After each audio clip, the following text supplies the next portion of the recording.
dia, meus queridos e amados irmãos. Como sempre dizemos, este é mais um domingo que o Senhor nos dá, é mais um dia que Ele nos apresenta para que o possamos viver segundo a sua vontade, agradando a Ele em tudo.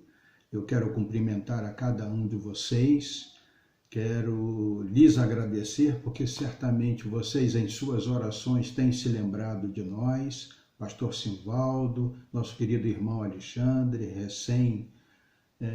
chegado à condição de papai, que ele possa, junto com a sua esposa e a sua filhinha, estarem sendo alvos a todo dia das bênçãos de Deus, e por mim também. Eu peço aos irmãos que sempre que puderem, orem por nós, professores, não só da classe Fundamentos Bíblicos da Família, mas de todas as demais classes de nossa igreja, para que, municiados pelo Espírito Santo, possamos nos aplicar, estudar, conhecer e buscar transmitir um pouco desse conhecimento para vocês, tá bom? Vamos buscar a Deus em oração? Santo Deus, Pai de imensa bondade, nós rogamos ao Senhor as suas bênçãos sobre nós. Te agradecemos por termos tido o grande privilégio de acordarmos para mais este dia. Te pedimos, ó Deus, que tudo quanto viermos a tratar possa seguramente edificar as nossas vidas a partir da minha vida. Abençoe, Senhor, a todos os alunos desta classe, conceda-lhes a sua paz, conceda-lhes, ó Deus querido, o seu consolo nesses dias difíceis que ainda continuamos, ó Deus, reclusos socialmente. Dá-nos, ó Deus, o livramento, ó Deus, desta virose, que ela não venha se abater sobre nós. Ó Deus, que nós possamos, ó Pai, brevemente nos reunirmos e nos vermos e nos falarmos frente a frente. Que assim o Senhor nos abençoe. Em nome de Jesus. Amém. Queridos e amados irmãos, queremos, neste momento, iniciar a nossa aula, e eu peço aos irmãos que, se tiverem com suas revistas, com a Bíblia, possam mantê-las abertas para nós podermos fazer o devido acompanhamento. A lição de hoje é a lição de número 16, Equilíbrio financeiro na família. Já houve alguém que pôde dizer que o casamento entre duas pessoas deve ser para toda a vida, o correto é até que a morte nos separe, mas alguns, jocosamente, brincam dizendo até que as dívidas nos separem, porque tem sido ao longo de toda a história da humanidade uma dificuldade bastante comum entre as famílias, que é a administração dos seus bens, dos seus haveres, das suas dívidas, né? Mas nós vamos fazer esse pequeno estudo, firmado na Palavra de Deus, no texto que Davi pôde nos deixar. Quem escreveu esse livro foi Esdras, seguramente, no entanto foi Davi, o personagem principal, que ao fim de sua vida, após os 40 anos de reinado sobre Israel, pôde preparar o seu filho, Salomão, para assumir as suas funções de rei, e ali, diante de todo o material necessário para que se fosse erigido o templo do Senhor, Davi pôde, no primeiro livro de Crônicas, né? No capítulo 29, versículo 10, a partir do versículo 10, Davi pôde mostrar para o povo que estava diante dele o quanto ele era grato a Deus. E é aí que reside o segredo, se assim podemos dizer, para termos a condição de exercermos, de fazermos, de executarmos a nossa vida financeira e assim termos equilíbrio financeiro na família, no lar. Disse Davi, 1 Crônicas 29:10. Davi louvou o Senhor diante de toda a congregação e disse: Bendito és tu, Senhor, Deus de Israel, nosso Pai de eternidade a eternidade. Senhor, teu Senhor é o poder, a grandeza, a honra, a vitória, a majestade, porque teu é tudo o que há nos céus e na terra.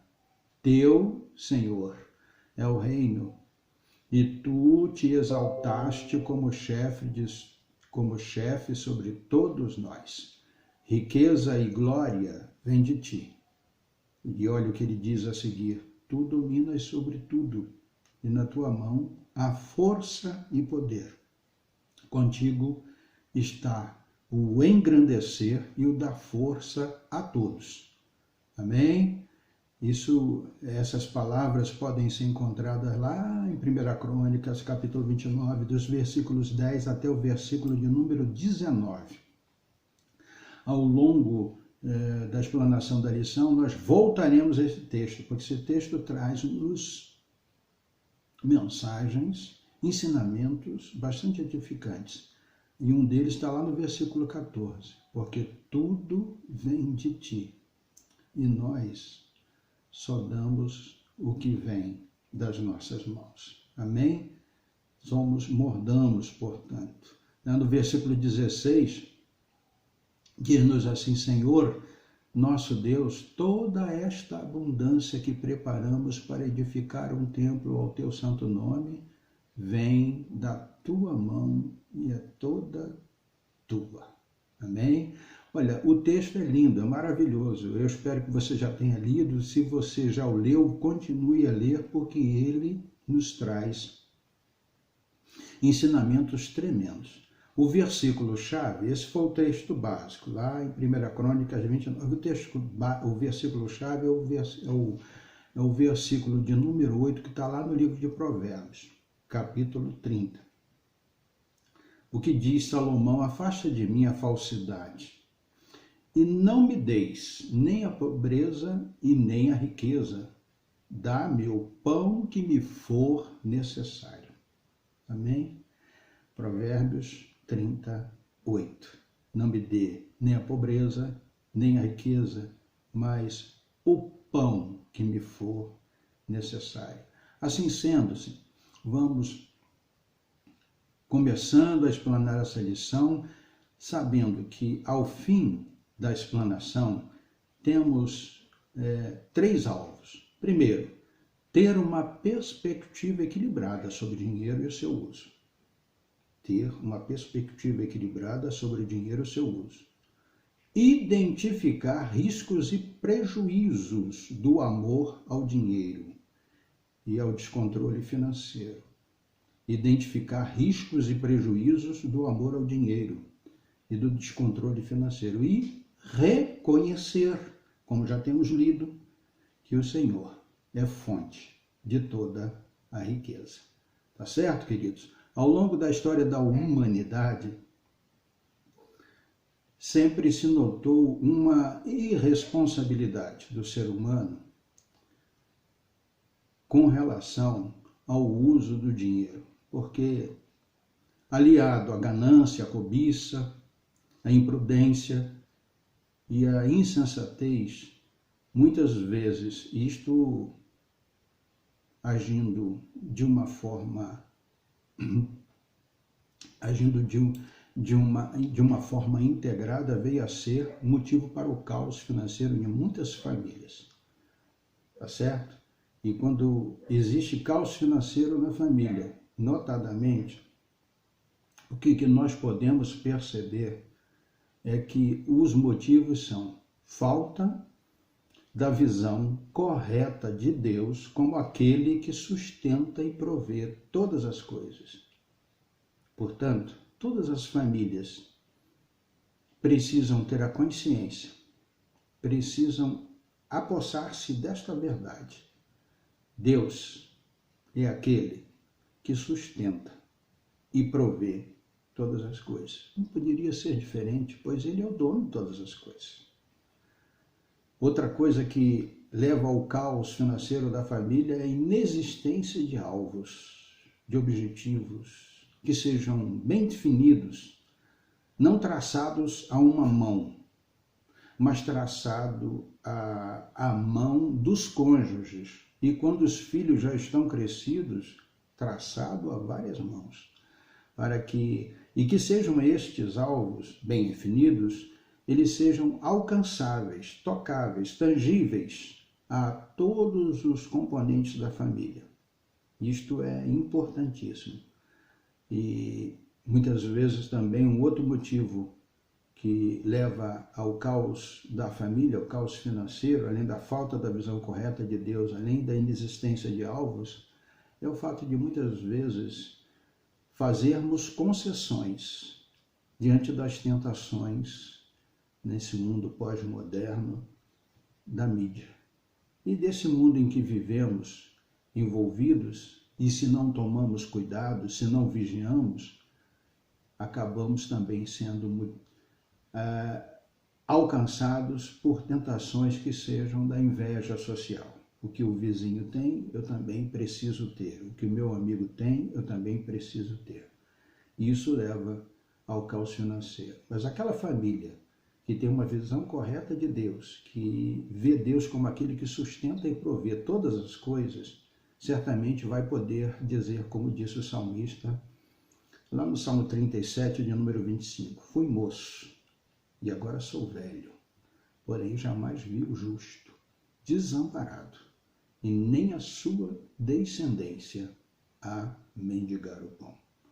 Vamos continuar, queridos. Que você possa estar refletindo, que você possa estar com o seu coração voltado para Deus, porque há sempre alguma coisa a fazer. Eu sempre digo que não há nenhum casamento tão ruim que não possa ser restaurado e nenhum casamento tão bom que não possa ser aprimorado, melhorado. Da mesma forma, não há em uma família situações financeiras tão desajustadas que não possam ser restauradas e tão boas que não possam ser melhoradas, tá certo? Quando somos solteiros, quando apenas temos no coração o desejo de casarmos, de encontrarmos uma pessoa que possa ser a nossa companheira para toda a nossa vida, nós, com relação ao dinheiro, nós pensamos assim, meu dinheiro, né?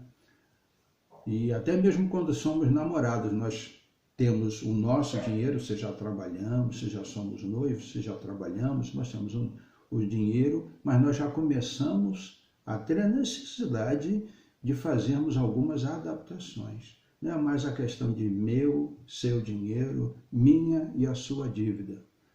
Agora já estamos nos preparando para o casamento, e no casamento isso tem que ser vivenciado a toda a prova. É o nosso dinheiro, são os nossos investimentos, são as nossas dívidas.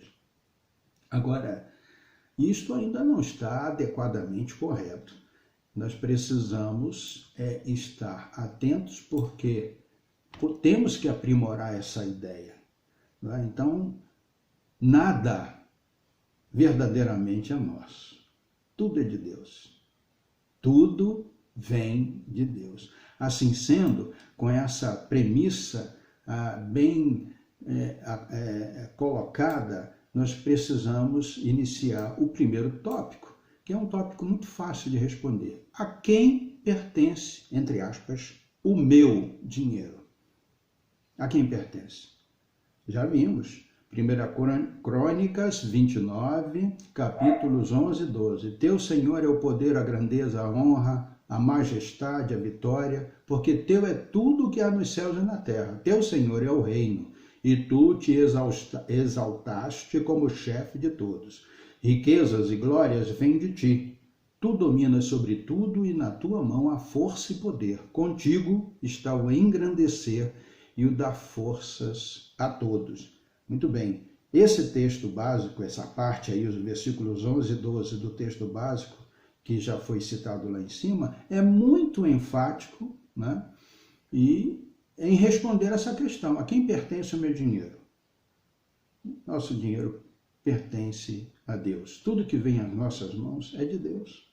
Essa é a premissa básica, é o pensamento maior que deve permear todo o nosso viver. Tudo é de Deus. Eu, uma certa ocasião, pude ler uma revista, estudar uma revista, que agora me foge o nome do autor, sobre dízimos, sobre um estudo sobre dízimo. Eram 12 lições e o título da revista era Tudo é Vosso. Tudo é de Deus, tá certo? A nós, a cada um de nós, cabe apenas a boa mordomia de tudo quanto Ele nos dá. A Ele pertence tudo, todas as coisas. E quando ignoramos, quando desprezamos, quando não damos o devido valor a esta verdade, isso daí é uma insensatez de nossa parte. É um verdadeiro desafio à soberania de Deus. Essa verdade, queridos, que tudo é de Deus, precisa ser a todo custo reconhecida e passada a todos quantos convivem ao nosso redor. Tá bom? O primeiro passo para a bem-aventurança, para você ser bem-sucedido na área das finanças, é o reconhecimento que o nosso dinheiro, bem como tudo mais que temos, pertence ao Senhor. Vamos reproduzir 1 Crônicas 29:11. Porque teu é tudo que há nos céus e na terra. Tá certo? Nós precisamos entender, queridos, que riqueza, pobreza não se configuram fontes de crises sociais e familiares, mas isto sim, as atitudes que nós tomamos com relação ao ter ou ao não ter. Isto é o que verdadeiramente aflige muitos cristãos, porque você pode ser um cristão pobre, desprovido de muitos bens, porém um cristão que vive feliz, que vive em pleno equilíbrio financeiro. Amém? Fujamos, portanto, das posições extremadas, nem tanto ao mar, nem tanto à terra. Alguém já disse que a virtude está justamente entre ambos, né? Bem pelo meio. Então, reconhecer essa verdade é um objetivo nosso de cada dia. Reconhecer esta verdade de que tudo é de Deus é um sinal de maturidade espiritual. Não são os nossos anos de convivência cristã, de vida na igreja, como também não foram os anos de Davi, os anos de vida de Davi, que nos faz reconhecer essa verdade, mas as nossas experiências com Deus, os momentos a sós com Deus, os nossos investimentos no estudo da palavra de Deus, enfim, a nossa intimidade com Deus. Portanto, é um sinal de maturidade espiritual o reconhecimento de que Deus é o proprietário de todos e de tudo, no céu e na terra, onde quer que existam seres humanos e até no universo, onde não existem certamente seres humanos ou existem outros seres, se o existirem, o fato é que tudo é propriedade exclusiva de Deus. E esta verdade, ela é demonstrada nas Escrituras. Deus é doador de tudo quanto temos. Veja o que está escrito lá em Provérbios, capítulo 8, versículos 18, 19 e 21. Lá nós temos o autor do livro personificando a sabedoria, como se a sabedoria fosse uma pessoa, e ela roga para que todos entendam a sua instrução. E o que diz a sabedoria para nós? Provérbios 8:18. Riquezas e honra estão comigo, bens duráveis e justiça. o meu fruto é melhor do que o ouro refinado, e o meu rendimento é maior do que a prata escolhida.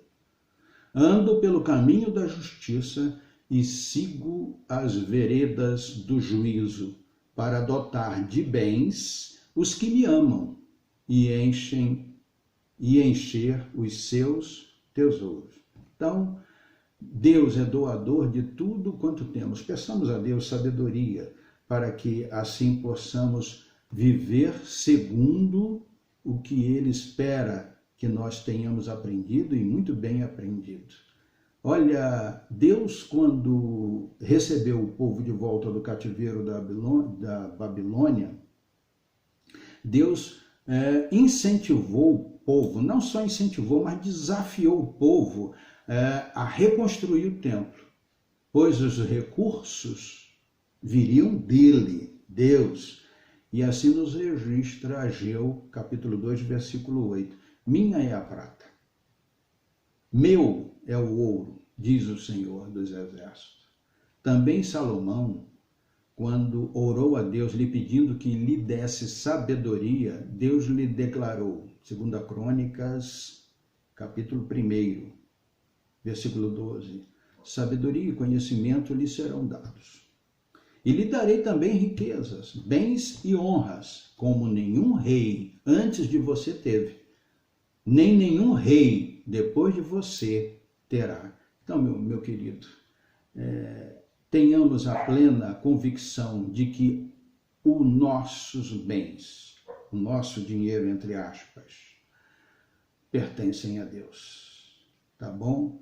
Reconhecer essa verdade é um sinal de maturidade espiritual, como já dissemos, e pois que isto está nas Escrituras de Deus, né? Então, eu queria dar uma pausa e perguntar a você, quando algum bem lhe chega às mãos por força do seu trabalho ou através de um presente, qual é o seu sentimento? Você pensa naquele bem como pertencente a Deus? Nós já temos condições de saber a resposta para esta pergunta. Bom, o segundo item diz respeito a como ganhamos o dinheiro. Olha, todos os bens são de Deus. Como ganharmos dinheiro? Como fazermos com que a nossa despensa fique muito bem preenchida?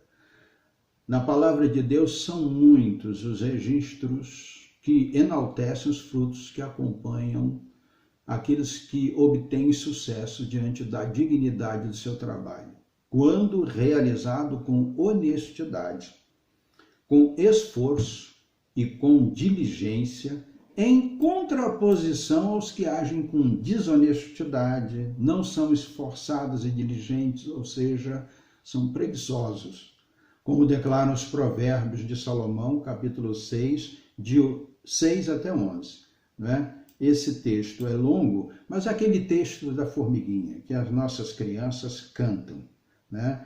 Versículo 6 diz assim, vá ter com a formiga, o preguiçoso, observe os caminhos dela e seja sábio. O versículo 9 diz assim, ó preguiçoso, até quando vai ficar deitado? Quando se levantará do teu sono? E o versículo 11, e a sua pobreza virá como um ladrão, a miséria atacará como um homem armado.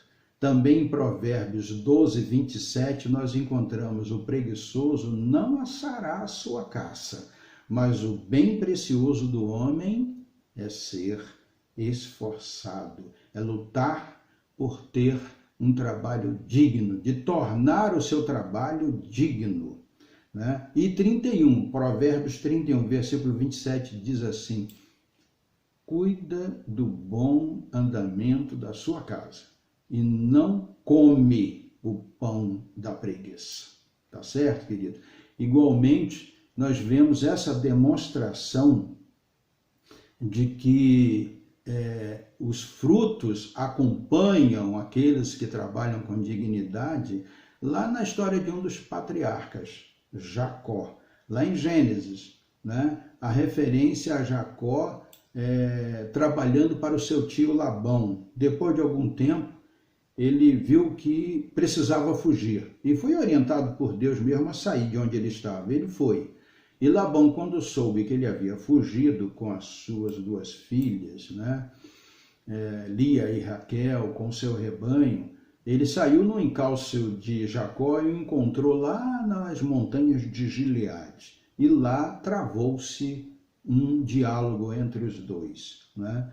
Mas o fato é que assim Jacó respondeu a Labão, demonstrando que ele trabalhou com integridade. Ele demonstrou integridade. Está lá no Gênesis 31, na parte B do versículo 38 e na parte B do versículo 39. Ele diz assim: não comi um só carneiro do seu rebanho. Não lhe apresentei os animais que eram despedaçados pelas feras. Assumi o prejuízo. Mas que demonstrar integridade no trato com seu tio, ele demonstrou firmeza de propósito. Está lá em Gênesis 31, 41. Disse Jacó para Labão: 14 anos trabalhei para o Senhor pelas suas duas filhas, Lia e Raquel, né? E 6 anos trabalhei para conseguir o seu rebanho.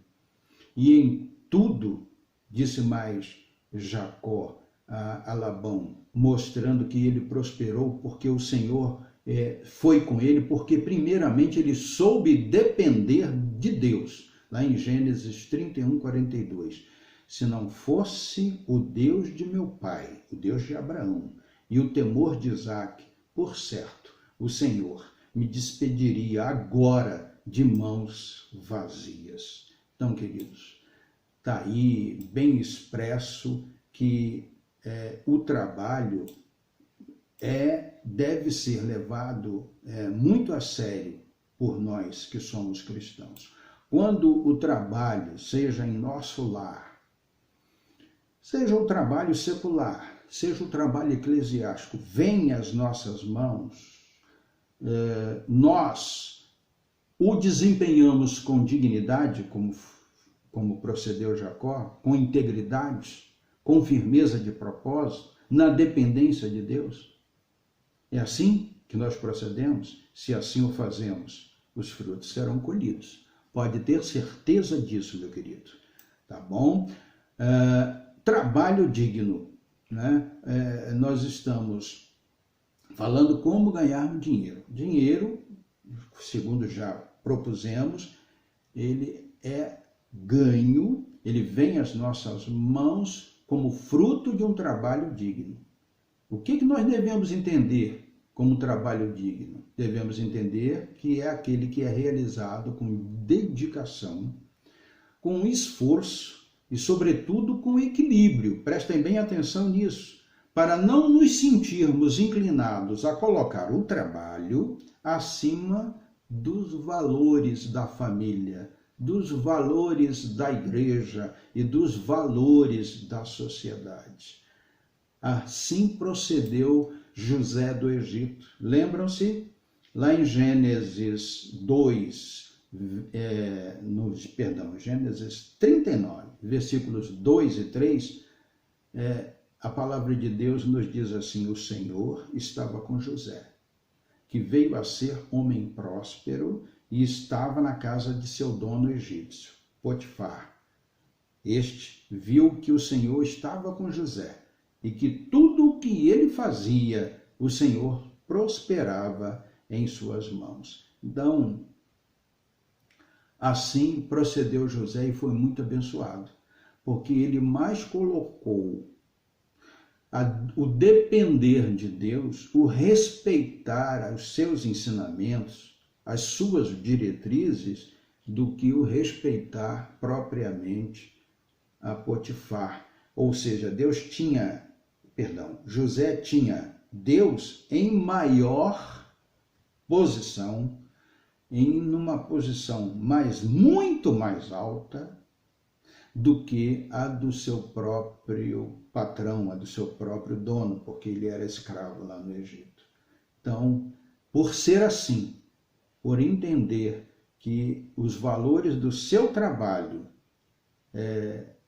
não poderiam de forma alguma estar acima dos valores de família, de igreja, de sociedade.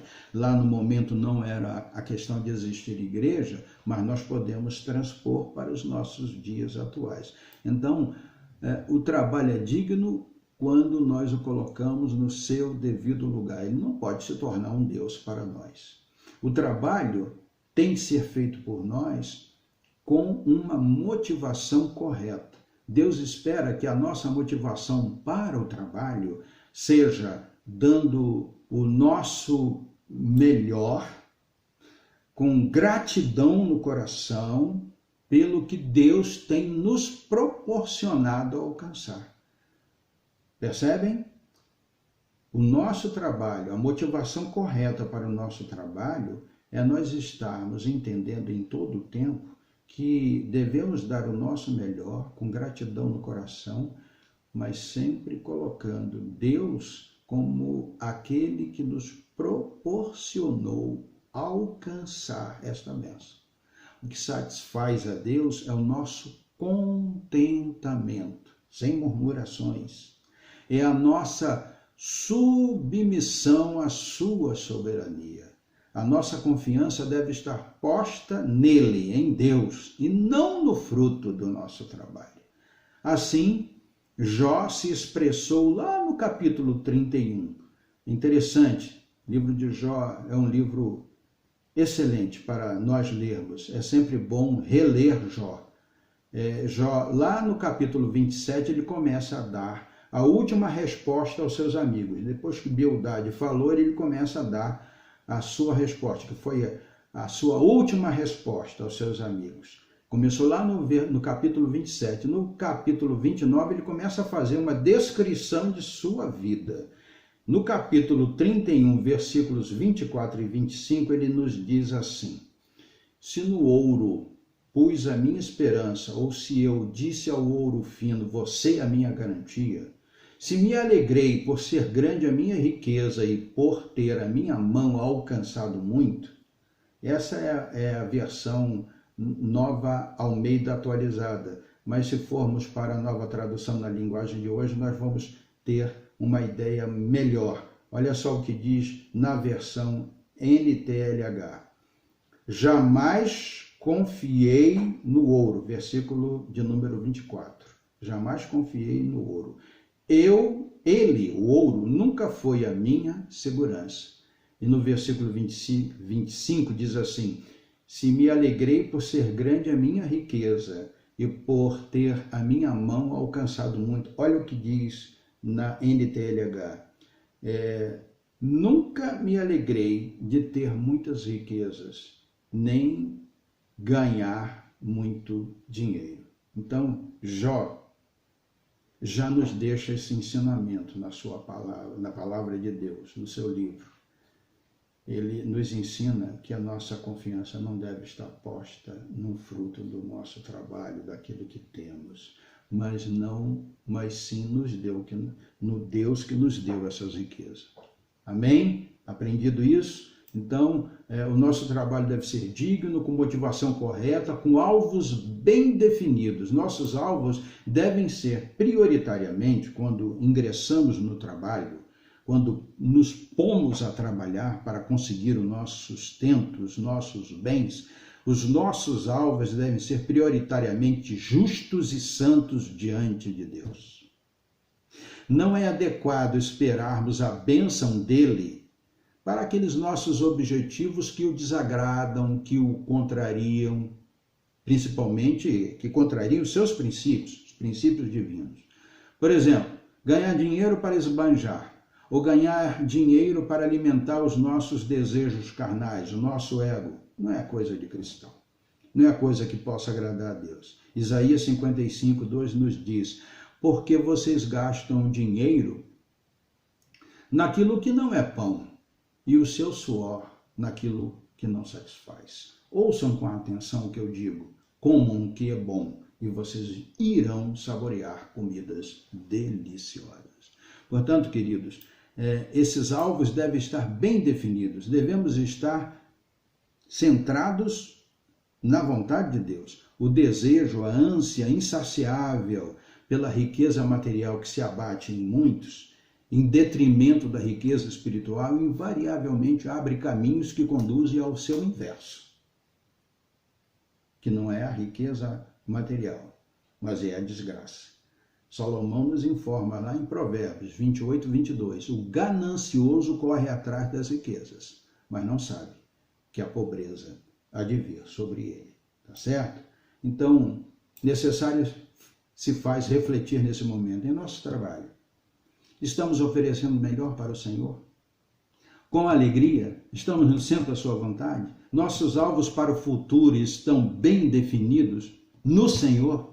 O nosso Deus será honrado ao alcance desses alvos, quando alcançarmos esses alvos. Tá certo? Agora, vamos passar para um novo tópico.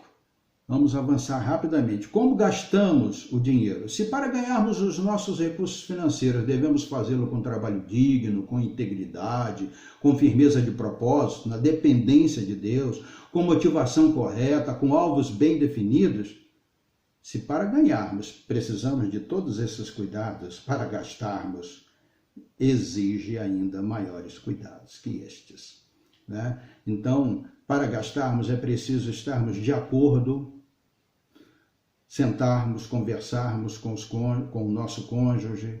Se os filhos já tiverem idade, com os filhos, é preciso ter prudência, discernimento espiritual, sensatez.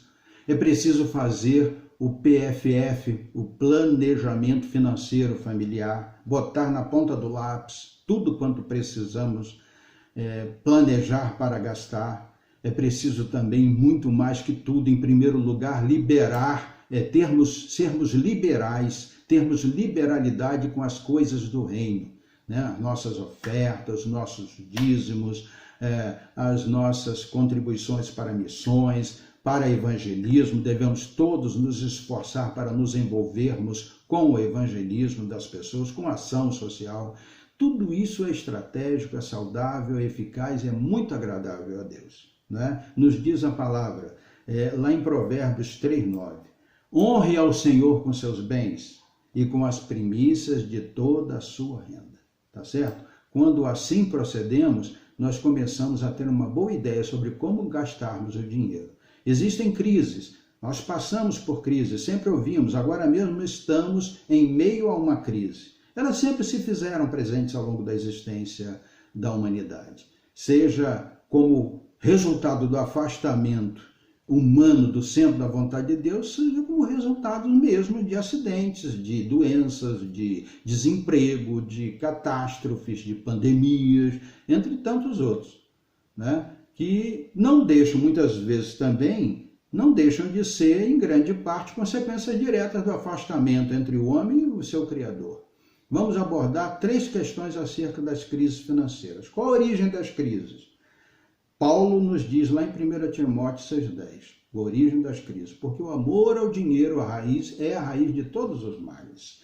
E alguns nessa cobiça se desviaram da fé e atormentaram a si mesmos com muitas dores. Tá bom? Então, a avareza, o amor ao dinheiro por parte de uns, estimulam procedimentos em outros que geram dívidas impagáveis. Alguém ama muito dinheiro e quer ter cada vez mais. Outros buscam o dinheiro para solucionar seus problemas, para poderem tornar realizáveis os seus sonhos. E assim as coisas não se completam muito bem. Como enfrentar essas crises financeiras geradas por essa busca incessante do dinheiro? Não deve ser aceitável, queridos, que no ambiente de uma família cristã existam crises provocadas por descontrole financeiro. Então elas precisam ser enfrentadas e precisam ser superadas. Como? Reunindo-se e fazendo-se uma análise da situação, não é? Mediante a orientação do Espírito Santo de Deus, com uma avaliação rigorosa da situação em que se encontram, e se fazer um redirecionamento das receitas, um redimensionamento das despesas e, consequentemente, obter-se a quitação de compromissos que estejam em aberto para que cheguemos a um reequilíbrio financeiro. Então, melhor que enfrentar as crises e superá-las é evitá-las, porque diz lá Paulo, instruindo a seu filho na fé, Timóteo, em 1 Timóteo 6, versículos 7 e 8. Porque nada trouxemos para o mundo, nem coisa alguma poderemos levar dele, tendo sustento. E com que nos vestir, estejamos contentes. Então, devemos nos esforçar por não deixarmos enredar por artimanhas da mídia, pois elas bem que conhecem a natureza humana e apelam para a cobiça, para o egoísmo das pessoas e assim procuram seduzir as pessoas para não procederem, para procederem de um modo que acabam levando-as a contraírem dívidas que às vezes são impagáveis. Amém? Então, diz lá Paulo em Filipenses 4:12, sei o que é passar necessidade e sei também o que é ter em abundância. Aprendi o segredo de toda e qualquer circunstância. E tanto sei estar alimentado como ter fome, tanto de ter abundância como de passar necessidade. Isto é uma alusão, é uma instrução ao fato de que vivamos sem ostentação. Vivamos aprendendo a viver contente com o que temos e não com o que os outros têm. Amém? Assim, a gente, caminhando já para o fim da lição, busca atingir o equilíbrio financeiro, né? Que devemos, com base em uma perspectiva divina, olhando para Deus, né? De priorização de valores do reino e de contentamento com o que se tem, alcançar e manter a estabilidade. Mas para isso é necessário vigiar, né? Vigiar para não ceder ao apelo do ego. Existe um apelo muito grande entre consumir e poupar. Consumir é necessário, mas consumir em excesso não é aceitável. E aí ele entra em choque com a poupança. Então, todo o trabalho do ser humano é para a sua boca, contudo, o seu apetite nunca se satisfaz. Eclesiastes 6:7. Muitos conflitos que surgem no seio da família advêm do consumismo, exacerbado, cego, exagerado, centrado no eu, que nunca está satisfeito. Devemos vigiar para não cair nas teias do materialismo, do materialismo exacerbado, né? Diz em Provérbios 39 a palavra de Deus, para não acontecer que estando eu farto, te negue e diga, quem é o Senhor? Ou que empobrecido venha furtar e profane o nome de Deus. Os nossos lares, queridos, precisam possuir alvos bem definidos sobre as prioridades da família. Liberalidades com o reino, aquisição de casa própria, seguro de vida, viagens de lazer, né? De modo que nós não possamos vir a fazer concessões a essa mídia materialista que simplesmente quer nos extrair todos os nossos bens. E vigiar para não ceder à tentação de dar passos maiores do que as nossas pernas, né? Na casa dos sábios há tesouros preciosos e o suficiente para viver, mas o tolo desperdiça tudo o que tem, gasta tudo o que tem. Então, querido, se há desequilíbrio financeiro, se a crise se instalou, peçam orientação a quem? Ao dono da prata e do ouro. E busquem saber dele a melhor forma de ganhar, obter receitas e de gastar, ter despesas, o seu dinheiro. O dinheiro, querido, deve ser um meio e não um fim. Se ao contrário, você fazendo uma análise agora, não há crises no seu lar, há equilíbrio financeiro, agradeçam a Deus, então, pela boa administração aplicada segundo a sua santa e sábia orientação. Peçam a Ele a sua abundante graça, para que vocês permaneçam assim. Enfim, queridos, a nossa família deve ser alvo de investimentos constantes.